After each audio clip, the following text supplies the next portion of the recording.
Wir sind Axel und Laura, zwei massiv wanderbegeisterte Österreicher, und wir haben festgestellt, dass es auf Gran Canaria einen Weitwanderweg gibt. Wir haben uns für die Variante von Agaete nach Maspalomas entschieden. Hierbei werden in 5 Tagen 80 Kilometer und 3000 Höhenmeter heruntergestapft. Wohlgemerkt mit Zelt, Essen und mit voller Ausrüstung. Das ist bodenlos.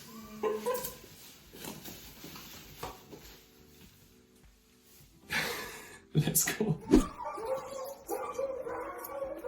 So, es geht los. Tag 1 unserer Gran Canaria Durchquerung, Überschreitung. Wir beginnen unsere erste Etappe im verschlafenen Dorf San Pedro im Norden der Insel, von wo aus es gleich massiv bergauf geht. Diese Etappe ist gekennzeichnet durch steile Bergflanken mit atemberaubenden Aussichten, die im letzten Drittel durch flachere Abschnitte durch die kanarischen Kiefernwälder führt. Vor uns liegen zwar nur 7 Kilometer, aber knapp 1000 Höhenmeter, die wir bewältigen müssen, bevor wir dann in der Camp Area Llanos de la Mimbre unser Lager aufschlagen dürfen. Weg ist sogar angeschrieben. So geil. Da geht's jetzt auf.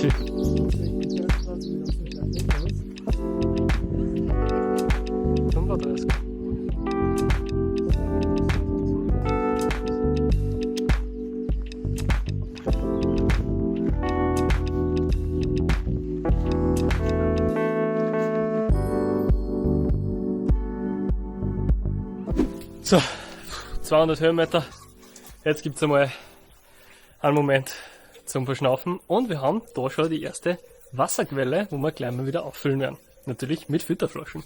Wasserfilterflasche war, glaube ich, eine wichtige Mitbringung für diesen Trip. Okay, jetzt beginnt der steilste Abschnitt, aber wir sind bereit.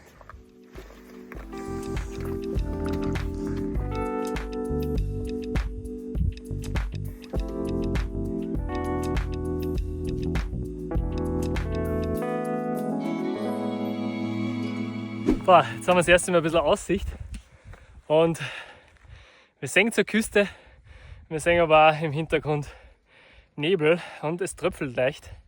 Hoffen wir, dass das wieder aushält. Ach Mann, jetzt fängt es zum Regen an. Ach, so ein Bullshit, oder 3 Minuten später muss man alles einpacken.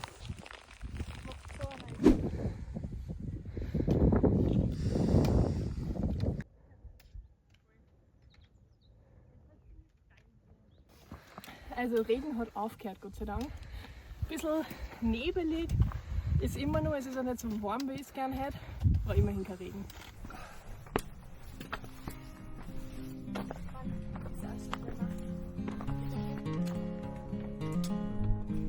Der Regen bleibt vorerst fern, das bewölkte Wetter wird aber nicht besser. Kurve um Kurve schlängeln wir uns den Bergrücken hinauf, wohlwissend, wie schön diese Ausblicke bei gutem Wetter eigentlich wären. Beim Fuente del Cuervo entdecken wir einen Platz, der sich perfekt für unsere Mittagspause eignet. Ja, also Wetter. Ja, Aussicht ist keine mehr und es ist ein bisschen kalt geworden.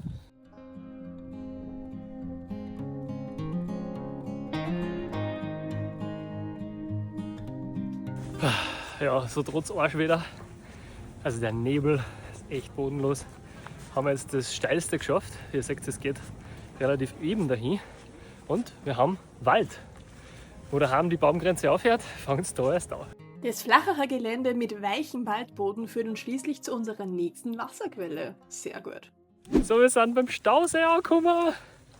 Richtig cool. Die Laura ist schon dabei, dass sie mit der Grail füttert da. Genau, also Wasserreserven werden wieder angefüllt. Wasserfilterflasche hat natürlich mit müssen.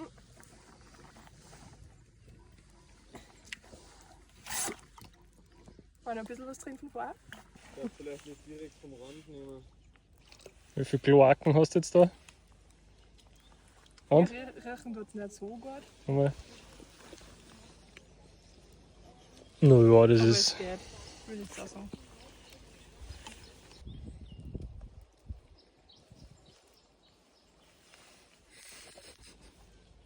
Kostet mal.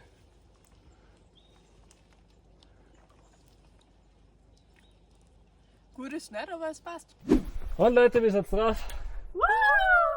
Heute sind wir da! Letzten paar Meter eigentlich. 1,5 Kilometer noch. Und noch mehr. ungefähr 50 Höhenmeter, dann sind wir an unserem Zeltplatz. Und es regnet noch gar nicht mehr. Tja, jetzt geht's noch mal ein wenig auf. Und dann haben wir es eigentlich schon geschafft, unsere erste Etappe.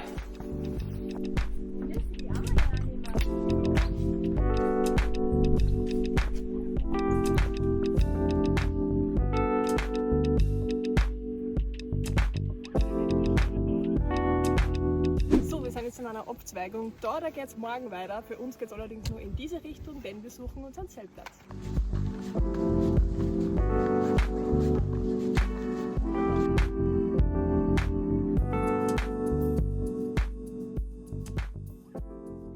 Laura, wo sind wir?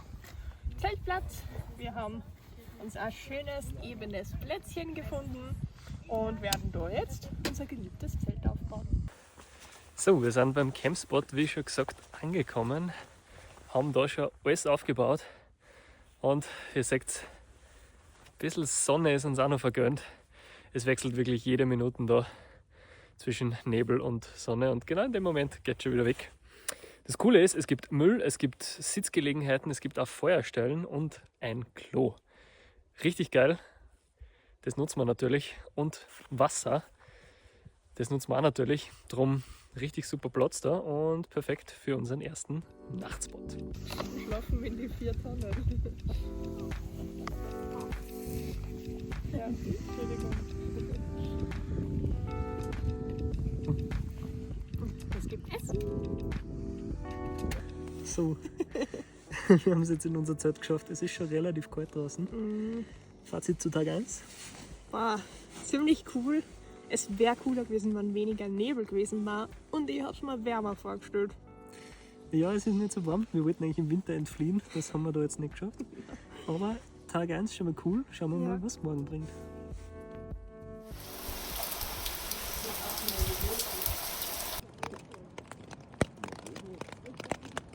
Alter. Bodenlose Nacht. Bodenlose Nacht. Ah. Es hat gestürmt und geregnet. Recht viel geschlafen haben wir nicht. Es hat gefühlt die ganze Nacht einfach in Strömen geregnet. Es ist so bodenlos. Tja, also das ist der Stand der Dinge heraus. Das Wetter ist nicht optimal und es ist kalt. Boah, es ist bodenlos. Ich schaue noch eine gute Menge Nein. Alter, was für eine bodenlose Scheiße. So, meine lieben Freunde, Tag 2 der bodenlosen Gran Canaria Reise. Es regnet immer noch. Ihr seht im Hintergrund Nebelschwaden. Es hat in der Nacht schon geregnet, haben wir mitgekriegt. Das Zelt haben wir zusammengepackt in bodenlosem Wetter und jetzt sind wir noch eine Stunde in dem Klohäusl drin gestanden Und Straßenwirtschaft. und haben unser Leben gekostet. Aber wir lassen uns nicht unterkriegen. Es geht weiter am Tag 2. Wir wissen noch nicht ganz wohin. Unser Ziel ist da eingeblendet. Ja, vielleicht kommen wir dorthin, vielleicht auch nicht. Ja, Axel, du Lustiger, das mit dem Einblenden hast du wieder mal leichter vorgestellt, als es wirklich ist. Tja, unsere vom Regen durchzogene zweite Etappe führt uns zunächst durch den Nationalpark Tamadaba, wo wir uns aufgrund des Wetters entscheiden, die Straße entlang zu wandern. Der Weg führt nun wieder mehr durch die Zivilisation entlang der zentralen Bergkette bis nach Atenara, der Ort, wo beim Mittagessen einige Entscheidungen anstehen.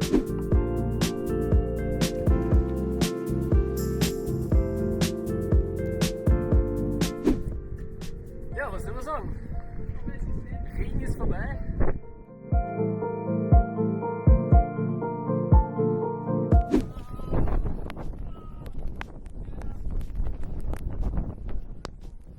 Also ich sag's euch. Es schimpft wie Sau. Es ist so bodenlos. An dieser Stelle werden wir jetzt das wieder einbauen. Also, der Regen hat wieder aufgehört. Wir sind aber leider zu Schaden gekommen, nämlich Hose, Schuhe komplett durchnässt. Schauen wir mal, wie die Trocknungsqualitäten auf die nächsten Kilometer sind. Jacke heute stand. Wie schaut's bei euch aus? Ja, Ähnlich.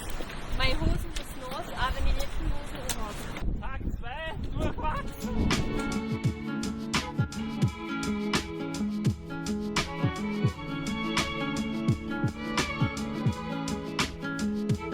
kommen durch Nest und frieren den Atenara an, wo wir uns in einem netten Restaurant aufwärmen und was zum Essen bestellen. Während Laura und ich entscheiden, trotzdem bis nach Teixeira weiterzugehen, aber dafür die Nacht in einem Hostel zu verbringen, geben Jassi und Andi sich geschlagen und brechen die Tour leider ab. Also, es ist so bodenlos. Wir haben jetzt gerade Mittag gemacht in Atenara. Es ist wahrscheinlich kühler als daheim. Wir bibbern jetzt noch zumindest, dass es nicht wir müssen schnell gehen, dass wir uns aufwärmen, und wir haben jetzt nur bodenlose 2,5 Stunden vor uns. In dem Wetter da, schaut euch das an. Aber Atenara für alle Gran Canaria-Reisen ist, glaube ich, ein ziemlich liebes Städtchen. Wenn es wieder schöner ist. Also wirklich, normalerweise wahrscheinlich voll geile Ausblicke, wirklich schöne Stadt. In unserem Fall ist natürlich bodenlos. Ist schon lieb da. Laura, wo müssen wir hin? Sagt sie die weißen Häuser da hinten? Da müssen wir noch hin. Bodenlos. Also die Ausblicke sind besser geworden, es ist ein bisschen aufgezogen und man sieht jetzt, wie schön die Gegend eigentlich ist. Also wir genießen es gerade voll und trotz Hauptstraße eigentlich kein Verkehr. Ja, also wir sind wieder voll im Game und es regnet nicht.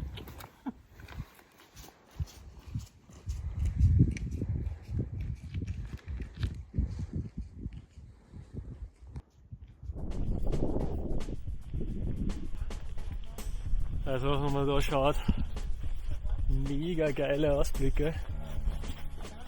Also, man kann sich schon vorstellen.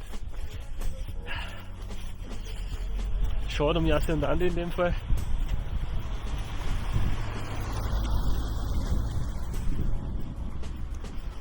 Aber es ist, was es ist. Natürlich fängt es wieder zum Regen an. Ach komm! Es hagelt jetzt teilweise auch noch. Komm! Was willst du mehr? Das einzige Gute, bislang ist das dann immer wieder relativ schnell vorbeigegangen. Mal schauen, wie lange es diesmal dauert.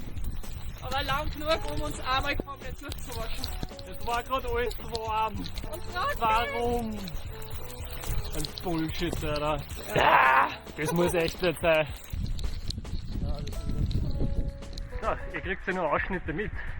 Was ist passiert, seitdem wir das letzte Mal die Kamera eingeschaltet gehabt haben? 3 Regengüsse. Der letzte, dazwischen immer trocken, damit man kurz glaubt, es ist wieder trocken. der Dann letzte fangt's ist mal an. so bodenlos, dass wir jetzt wirklich nicht nasse Füße haben, sondern das schwimmt in die Schuhe. Und wir haben jetzt nur laut Navi 1 Stunde auf der Straße da. Effektiv wahrscheinlich weniger, weil wir bis jetzt so schnell gegangen sind, dass das Navi immer langsamer war. Wir freuen uns auf ein trockenes Gewand, eine warme Unterkunft und eine Dusche. Ja, wünscht uns Glück, dass wir noch hinkommen. So, nur einmal kompletter Schauer, aber wir sind da bei der Finca. Steht schon Rezeption da. Ende bodenloser Tag 2. Fuck. Wir hoffen, dass morgen das Wetter besser ist. Aber einmal duschen haben wir nicht gekriegt.